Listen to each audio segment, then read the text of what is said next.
I don't know how familiar you guys are with Game of Thrones, but there's a famous line in it by one of the sort of more diabolical characters um, that says, "Chaos is a ladder." And the way that you sort of play the Game of Thrones, he thinks, is by introducing chaos and dissension. And through the introduction of chaos and dissension, you can rise, perhaps even to the throne. That line of thinking is one to keep in mind as we're reading this next section, because in it, you're going to see men driven by various motives, right? And all these motives are sort of centered around the king. Even Saul's family makes a reappearance. So one thing to ask yourself is, what does this tell you about human nature and power and politics? And our most primary sort of associations like kinship, friendship, nationhood, right? When the Game of Thrones is being played. But another thing to ask yourself is, how did we end up here? You know, David was in a lot of ways a really stable ruler for a long time. And now we're in a position where David is essentially fleeing from his son. Better. So let's go ahead and read. So important context for this part is that Ziba is being dishonest. He's trying to make his father look like he's abandoning David, and Ziba's trying to like suck up to David. And the idea is that Ziba would raise himself in David's estimation and get the things of his dad.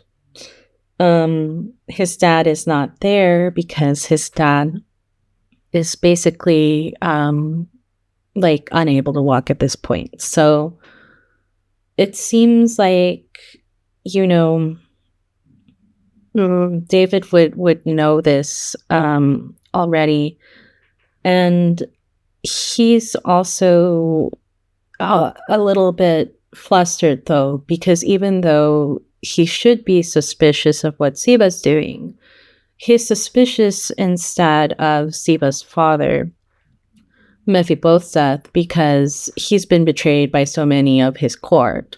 So instead of kind of catching what might be going on here, he's willing to believe it. What happened is possible. And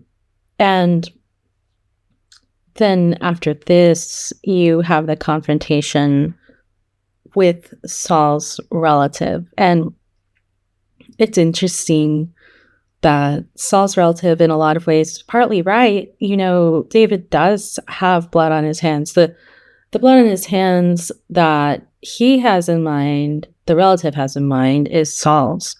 But we, as the reader, you know, the narrative has kind of put us in a place where we know that the blood on his hands is, of course, Uriah's. And also the troops that were sent into battle specifically so that Uriah would be in a place where he could die. It was a not unnecessary military incursion, but it was all to get him dead. So this is the blood that David has, you know, spilled, not Saul's. But you can kind of see where Shammai would be making accusations against David, that David had done something to Saul, because and perhaps to Jonathan, because remember, once Jonathan is dead, it's a lot easier for David to take power. You can maybe see why Saul's descendant is suspicious of David, because he's like, wait, maybe what we thought happened didn't really happen. Look at what David's capable of. Maybe this has been the case all along. And Abishai, son of Zeruiah, said to the king, Why should this dead dog curse my lord the king? Let me, pray, cross over and take off his head. So Abishai is a character who's pretty rash, and he probably would, kill someone for saying this about David. And from that perspective, the way that Saul's descendant is acting is especially kind of nuts. But David does something unexpected. He says, "What do I have to do with you, O sons of Zeruiah? If he curses, it is because the Lord has said to him, 'Curse David.' And who can say, 'Why have you done this?'" And David said to Abishai and to all his servants, "Look, my son, the issue of my loins, seeks my life. How much more so than this Benjaminite? Leave him be and let him curse, for the Lord has told him, 'Perhaps the Lord will see my affliction, and the Lord may requite me good for his cursing this day.'" And David and his men with him went off on the way. And Shimei was walking around the side of the mountain alongside him, cursing and hurling stones at him and flinging dirt. That's unheard of as a way for a king to be treated and to live. So this is David, in a way, doing something kind of astounding. He's accepting a rebuke that would lead to death, and maybe he thinks he deserves it. And the king came, and all the troops who were with him, exhausted, and they took a breathing stop there. And Absalom and all the troops, the men of Israel, had come to Jerusalem, and Ahithophel was with him.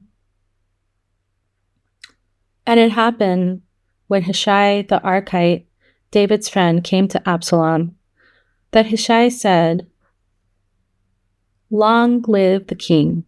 Long live the king!" And Absalom said to Hushai, "Is this your loyalty to your friend? Why did you not go with your friend?" So the reason Absalom responds this way is because Hushai is a member of David's court, and he's also his close friend. So Absalom's like, "Why are you here? You're my dad's friend. What's going on?" And Hushai said to Absalom, "On the contrary, whom the Lord has chosen, and this people, and every man of Israel, his I will be, and with him I will stay. And besides, whom should I serve? Should it not be his son? As I served your father, so will I be in your service." And Absalom said to Ahithophel, "Give you counsel. What shall we do?" So now we have a situation where Absalom thinks that Hushai, his dad's friend, is coming to be an advisor, and he is a close advisor of David's in the past. So in this section, you have Absalom asking this man, the one who counsels his fathers, for advice after he asks his own advisor, who's been behind all of this, Ahithophel. So you are going to have dueling advisors, basically. And Absalom said to Ahithophel, "Give you counsel. What shall we do?" And Ahithophel said to Absalom, "Come to bed with your father's concubines, whom he left to watch over the house, and let all Israel hear that you've become repugnant to your father, and the hand of all who are with you will be strengthened." And they pitched a tent for Absalom on the roof, and he came to bed with his father's concubines before the eyes of all Israel. And the counsel of Ahithophel that he would give in those days was as one would inquire of an oracle of God. Even so was every counsel of Ahithophel for David and for Absalom as well. So the text is emphasizing that Ahithophel has a high level of power and a high level of insight. And he's saying he's being treated like he's an oracle from God by Absalom. And also in David's heart, he fears that's the case too. The text is really careful not to say, though, that he is an oracle from God. So that's something to keep in mind. One question you may have is, why is Ahithophel's advice go sleep with your father's concubines on a tent in the eyes of all Israel, and this will make you strong because you'll be repugnant to your father. Let's spell it out. The reasoning of Ahithophel here is pretty brilliant, because what he's trying to do is, there's a nebulousness in what is happening between David and his son.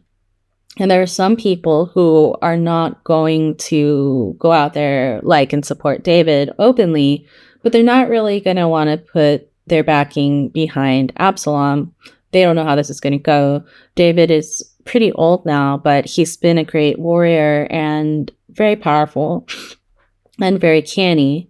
So you can kind of see why people would be on the fence. What Ahithophel is saying is, you can get people on the off the fence by basically doing something so terrible that your father will never take you back. Because one problem is that the people around David and the Israelites seem to know that David does not want the loss of another son. Okay, we know how he acted when his first son passed. The first child he had with Bathsheba after what happened with Uriah. And we know that he was very sad about the stepbrother of Absalom dying at Absalom's hand. But we also know that he took Absalom back even after doing that, because he cannot bear to lose another son. And so there's not just uncertainty about who's going to win, but there's even uncertainty about, well, what does David think about Absalom? What will David do when it comes to Absalom? And Ahithophel saying, take away that gray area. Make it clear that you and your father are going to be so estranged by doing this thing that is so repulsive and disrespectful of him, as it would have been at that time.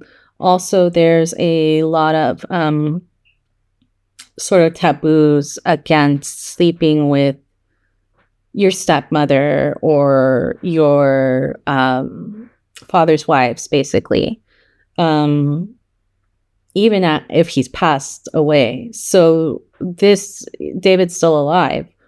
You can imagine the taboos this would cross. Now, it's important that it's on a tent. The people are not having sex in front of all of Israel, but you can see that there's a tent and that he's going into the tent with these women who, by the way, have absolutely no choice in this matter and are being physically overtaken as a matter of strategy for war. This is a type of rape in war. It's a common thing that happens in war. And in this case, what's happening is they're choosing to rape these women to basically accelerate the division in the kingdom. And of course, these women have no choice in the matter. Another thing to point out is that the tent is on a roof, and the roof, kind of the way the story is set up, is the roof that David watched Bathsheba from. He wasn't giving her privacy. He's using his sort of perch to see something he shouldn't see. And this leads to a step of decisions on his part that, if you go back to what Nathan said, have devastated David's relationship with God and the plans God had for him. The text says at this point that the sword will never leave the hand of David's descendants. And it's not a blessing, it's a curse. He's saying you will always be at war. everything that has come out of this, whether it's something we see in the timeline of the story or in the mouths of prophets, or even in things David says himself, what we see is that David's decisions, the blessing of David's monarchy was stability and was prosperity. And when David kills Uriah, and what he does with Bathsheba is so disruptive that it ends the stability of his monarchy, and it brings the opposite of good rule, which is civil war. Civil war is always the opposite of good rule. And Nathan tells him, basically, you will always be at war. Whether he's talking about war on the outside or war on the inside, the sword will never drop from the line of your descendants. And this is, in a sense, an undoing of every hope, every good thing that might have come from the rule of David. So the narrative is really highlighting all of this by having this rape occur on the roof that David watched Bathsheba from. Finally, just from the perspective of ancient warfare, if you were to rape the women who were the wives or concubines of a ruler in a place you're conquering, that's a sign that you have won the war, right? You're saying that you have basically taken away the royal prerogative, and in the eyes of other people, that would be what was assumed as well. That would be what that symbolizes and what that achieves. So Ahitophel, you can see that he's sort of a brilliant, in a bad way, advisor to have, and also I think you see kind of this, again, this idea that evil begets evil begets evil begets evil. Right? Okay, let's keep going. And Ahitophel said to Absalom, let me pick, pray, 12,000 men, and let me rise and pursue David tonight. Okay, because, we just had this major event happen where he has decisively pitted himself against his father and rebuked his father's royal prerogative. So Ahithophel's saying to Absalom, we got to go in for the kill. Right? Now's the moment. And let me come upon him when he's tired and slack-handed, and I shall panic him, and all the troops who are with him will flee, and I shall strike down the king alone. And let me turn back all the troops to you, for it's one man you seek, and all the troops will be at peace. So this is an interesting point, because Ahitophel is saying, basically all you care about is your dad, and the only person you need to eliminate is your dad. And what you could do is you could keep the nation intact while taking power. If we go in and we kind of do a targeted strike on your father, and I can bring the men back to be on your side. And the thing seemed right in the eyes of Absalom and in the eyes of all the elders of Israel. And Absalom said, call, pray to Hushai the Archite too. Let us hear what he too has to say. So you remember Hushai comes up to basically be the rival advisor. And Absalom wants to hear what he thinks about Ahithophel's plan. And he says, in the following manner, Ahitophel has spoken. Shall we act on his word? If not, you must speak. Hushai said to Absalom, the counsel that Ahitophel has given is not good this time. And this is a bold move because, Ahitophel just has made this major power move that's extremely successful. So Hushai, he's careful because he doesn't say, this guy sucks as an advisor. He acknowledges, he says his advice is not good this time. Well, why? Hushai said, "You yourself know of your father and his men that they are warriors.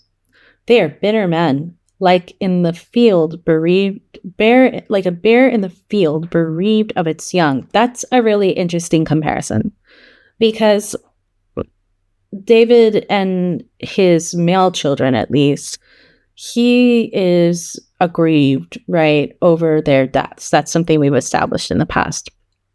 And so it's just interesting that Hushai compares the men that are fighting with his father and his father to a bear in the field bereaved of its young. And of course, this would be a mother bear. "And your father is a seasoned fighter, and he will not spend the night with the troops. Look, he will now be hiding in some hollow or some other place, and it will happen when they fall from the very first that he who hears of it will say, 'There's a rout among the troops who follow Absalom.' And though he be a valiant fellow whose heart is like the heart of a lion, he will surely quail, for all Israel knows that your father is a warrior, and valiant men are those who are with him. So I counsel you, let all Israel gather round you, from Dan to Beersheba. Multitudinous is the sand that is on the seashore, and you in person will go forward into battle. And we shall come upon him in whatever place he may be. We shall light upon him as the dew falls upon the ground. Not a single one will be left of all the men who are with him. And should he withdraw into a town, all Israel will bear ropes to the town and haul it away to the wadi until not a stone remains there." And Absalom said, and every man of Israel with him, "The counsel of Hushai the Archite is better than the counsel of Ahithophel." So this is interesting because Ahithophel's plan means that the men of Israel will also be attacked. We're not going to do this thing where we try to basically reunite the kingdom by just eliminating David and taking David's troops. Absalom's saying these people are not Absalom.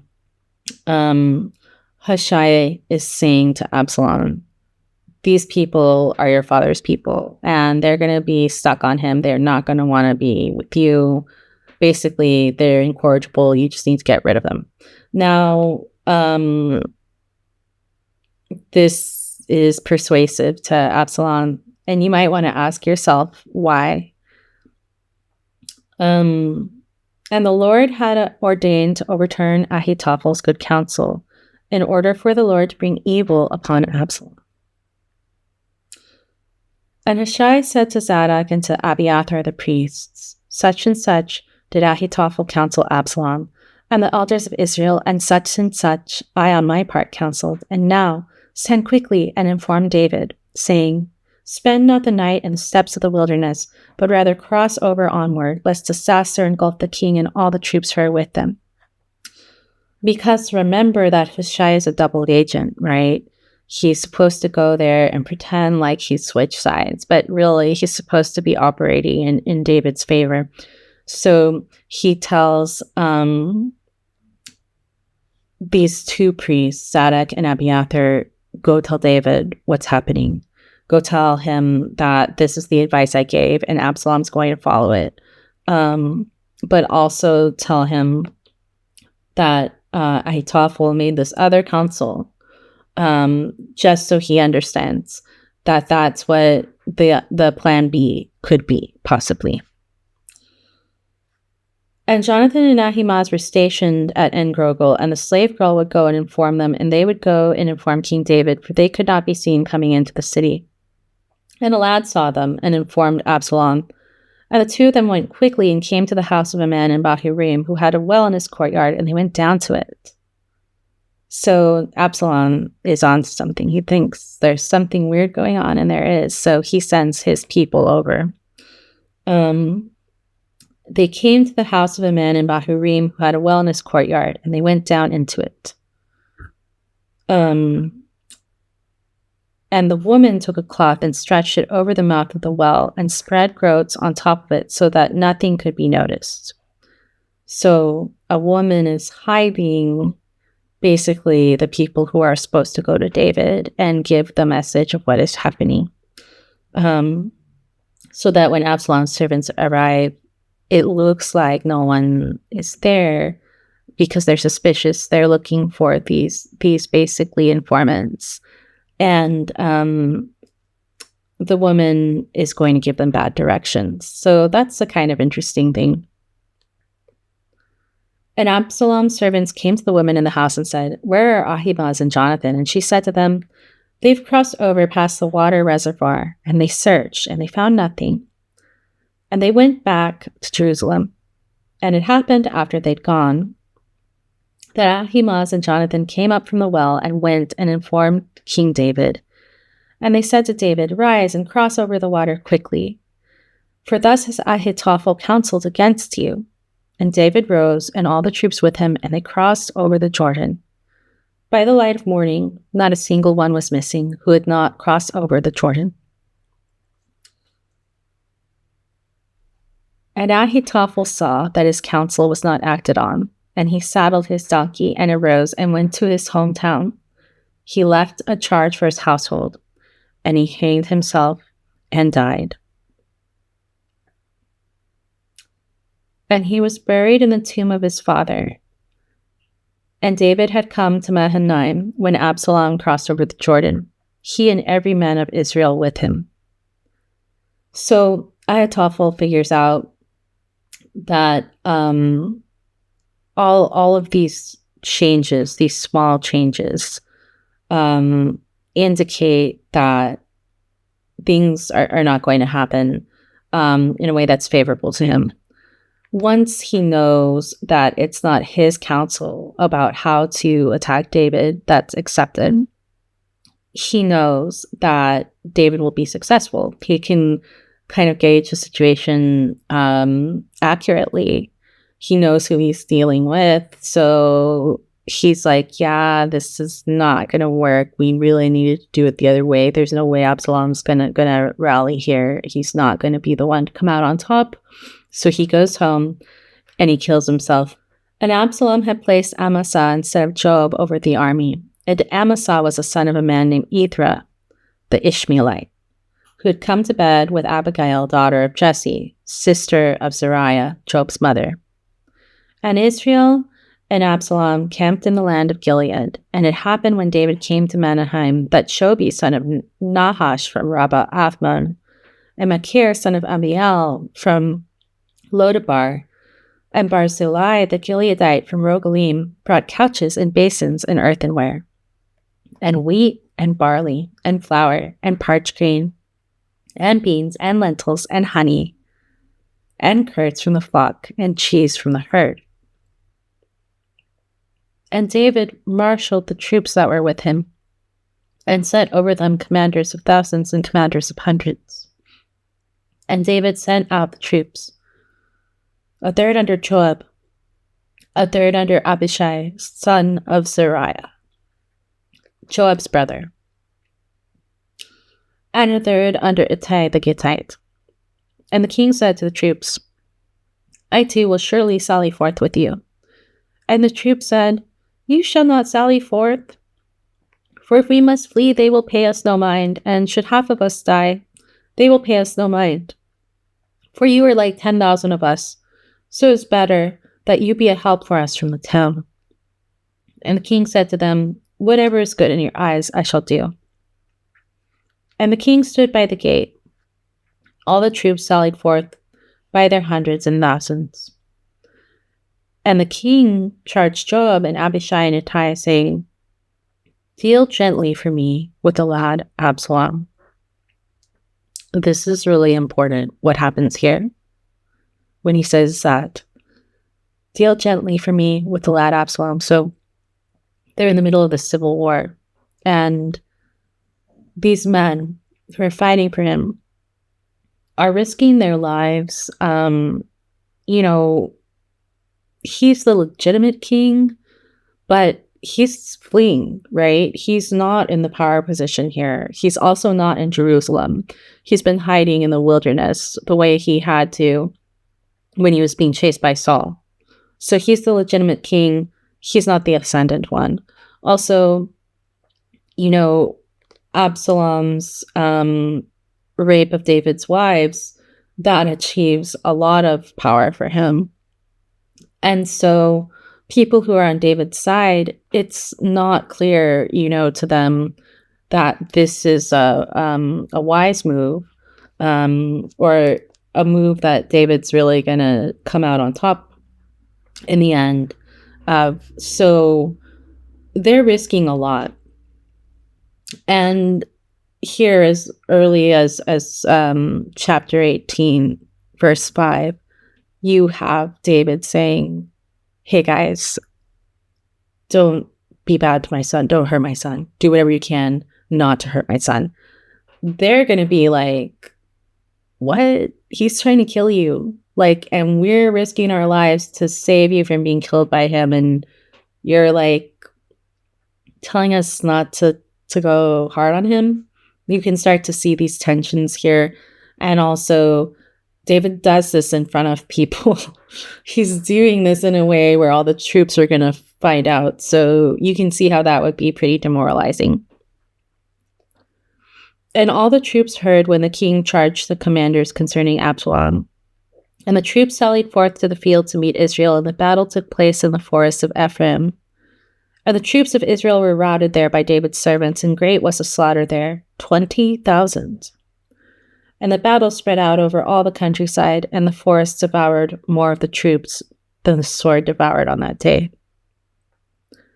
And Absalom chanced to be in front of David's servants, Absalom riding on his mule. And the mule came under the tangled branches of a great terebinth, and his head caught at the terebinth, and he dangled between heaven and earth, while the mule which was beneath him passed on. So this is bizarre. Absalom, he isn't in a position to fight because he's literally stuck in a tree from his head, right, with his beautiful hair. Because remember, he's really handsome and has beautiful hair. Well, he's stuck in a tree. So David's people see this, and they come and they inform Joab, saying, look, I saw Absalom dangling from the terebinth. And Joab said to the man informing him, and look, you saw? And why did you not strike him to the ground there? And I would have had to give you 10 pieces of silver and a belt. And the man said to Joab, even were I to have to my palms 1,000 pieces of silver, I would not reach out my hand against the king's son. For within our hearing, the king charged you and Abishai and Ittai, saying, watch for me over the lad Absalom. Otherwise, I would have wrought falsely with my own life. Nothing can be concealed from the king, while you have stood aloft. So basically, this may say, why would I kill Absalom? I just heard the king say that, you guys got to deal gently with him. So if I kill him, then, David's going to get really mad at me. David's going to kill me. And you aren't going to defend me. He says, you're going to stand aloof. You're not going to be like, yeah, this was great that you killed him. You'll just act like you had nothing to do with it, or you don't think it's a good idea. And Joab said, not so will I wait for you. And he took 3 sticks in his palm, and he thrust them into Absalom's heart, still alive in the heart of the terebinth. And 10 lads, Joab's armor-bearers, pulled round and struck down Absalom and put him to death. And Joab sounded the ram's horn, and the troops came back from pursuing Israel, for Joab held back the troops. And they took Absalom and flung him into the big hollow in the forest. And they heaped up over it a very big mound of stones. And all Israel had fled, each to his tent. And Absalom had taken and heaped up a cairn for himself in his lifetime, which is in the valley of the king, for he said, I have no son to make my name remembered. And he called the cairn after his name, and it's called Absalom's monument to this day. And Ahimaaz, son of Zadok, had said, let me run, pray, and bear tidings to the king that the Lord has done him justice against his enemies. And Job said to him, "You're no man of tidings this day. You may bear tidings on another day, but this day you shall bear no tidings, for the king's son is dead." Job's basically saying, "Ooh, David could kill you if you bring him this news." So we're getting even more and more of a picture of kind of the craziness of David, the impetuousness of David, and also the attachment he has to his children, which, while are unreasonable to his servants, is something that they're predicting. They are saying, he's not going to be happy with this outcome, basically, even though it means that he is again the king. So Joab's saying to Ahimaaz, "Don't go. This is going to be bad news, not good news. You're not going to get credit. You could end up dead." And Joab said to the Cushite, "Go inform the king of what you've seen." And the Cushite bowed down before Joab and ran off. And Ahimaaz, son of Zadok, once again said to Joab, "Whatever may be, let me too, pray, run after the Cushite." So he wants to go anyways. And Joab said, "Why should you run, my son, when yours are not welcome tidings? Whatever may be, I will run." And he said to him, "Run." And Ahimaaz ran by the way of the plain, and he overtook the Cushite. And David was sitting between the gates, and the lookout went up on the roof of the gate on the wall. He raised his eyes and saw, and look, a man was running alone. And the lookout called and told the king, and the king said, "If he's alone, there are tidings in his mouth." And he came on, drawing nearer. And the lookout saw another man running. And the lookout called to the gatekeeper and said, "Look, a man is running alone." And the king said, "This one too bears tidings." And the lookout said, "I see the running of the first one is the running of Ahimaaz, son of Zadok." And the king said, "He's a good man, and with good tidings he must come." This is an increasingly imbalanced David, right? Because the fact that there's a courier coming, a courier could be coming with good news, maybe about the outcome of the battle. But normally in a victorious battle, if the king is getting good news, there'd be a lot of people who want to be a part of giving him that news, because A, they're going to be really hyped up, and B, they want to get credit. So if it's a victory, you might sort of expect to see a group come, or at least some of the more important people or people that are connected to the decisive move. So already, one man alone, that's going to be some sign, if David was thinking rationally, there's some kind of news here that is not jubilant, or at least not the kind of news that people are clamoring to give me. And then a second runner comes, and he's also by himself. And instead of sort of being like, actually, this is a footnote in your text, instead of being like, "Oh man, this is maybe not so good," he's like, "Oh, it's Ahimaaz. Well, he's a good guy. He's going to have good news because he's a good guy." So David's just getting more and more like he's not thinking in a way that makes sense. He's not thinking like a ruler. And Ahimaaz called out and said to the king, "All is well." And he bowed down to the king, his face to the ground, and he said, "Blessed is the Lord your God, who has delivered over the men who raised their hand against my lord the king." Okay, the first thing David says is nothing about the victory, nothing about, praising God, nothing but, "Is it well with the lad Absalom?" And Ahimaaz said, "I saw a great crowd to send the king's servant Joab and your servant, and I know not what." And the king said, "Turn aside, stand by."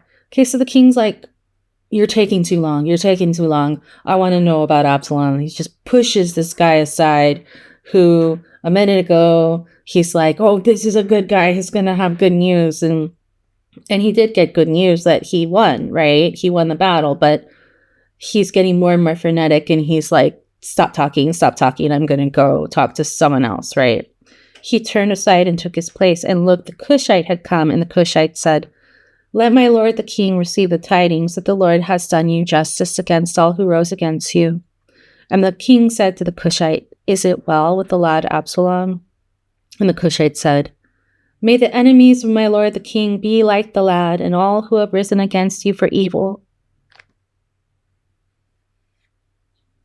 So he came out and just said, like, he's dead, right? So he's not going on and on like the previous one. The king was shaken. He went up to the upper room over the gate, and he wept. And thus he said as he went, my son, Absalom, my son, Absalom. Would that I had died in your stead, Absalom, my son, my son. And it was told to Joab, look, the king is weeping, and he's grieving over Absalom. And the victory on that day turned into mourning for all the troops, for the troops had heard on that day, saying, the king is pained over his son. And the troops stole away on that day to come to the city as troops disgraced in their flight from the battle would steal away. And this is a powerful image, right? The troops who've won this great victory, and honestly, this sort of underdog victory, they go from elation and the kind of thing you would see. They're also kind of probably the way that kingship works. You know, the king is their charismatic leader in their term of power. And they want to see his celebration, right? And also receive his praise. And if you lose a battle and you survive, you know, if you flee that place, you have shame. So these men who are victorious in an underdog battle, they are leaving, right, quietly, privately, hiddenly, as if they have something to be embarrassed of, as if they're deserters or losers. And the king covered his face, and the king cried out with a loud voice, my son Absalom, Absalom, my son, my son. And Joab came to the king within the house and said, you have today shamed all your servants who have saved your life today, and the lives of your sons and daughters, and the lives of your wives, and the lives of your concubines, to love those who hate you and hate those who love you. For you've said today that you have no commanders or servants. For I know today that were Absalom alive, and all of us today dead, then would it have been right in your eyes. And now rise, go out, and speak to the heart of your servants. For by the Lord I've sworn, if you go not out, that not a man shall spend the night with you, and this will be a greater evil for you than any evil that has befallen you from your youth until now.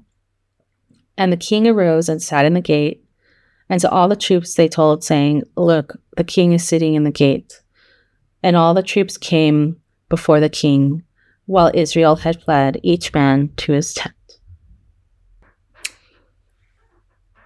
There's like a lot to say, and this is a small space and already overly long. But we return to the question of David's role as king and David's role as father.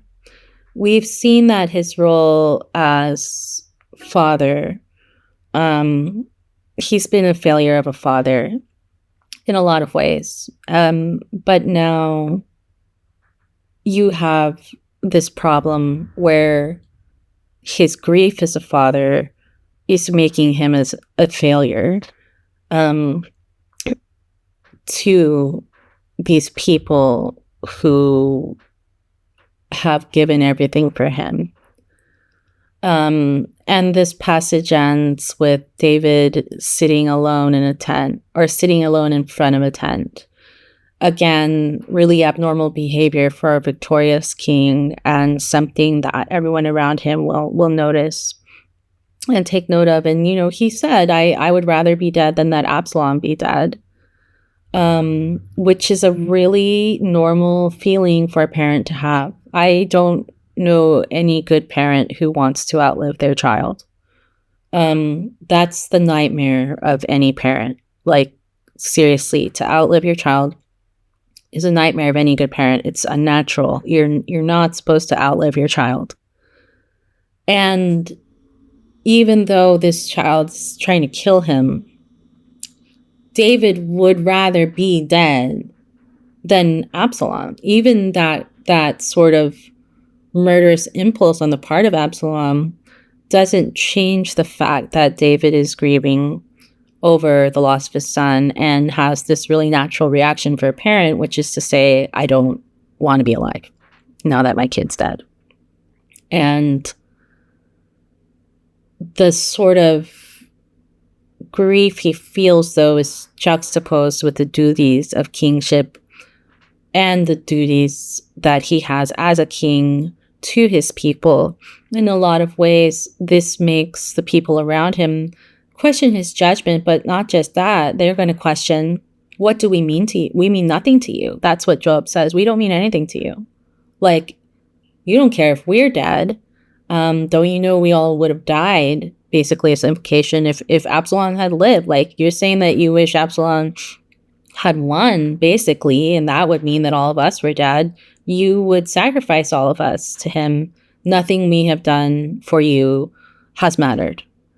And that's kind of where we end in this place, right? There's a lot we can talk about, a lot to get into. And David's troubles with his sons are not going to end, because he does have a son that ascends the throne, but that son, Solomon, is a mess. So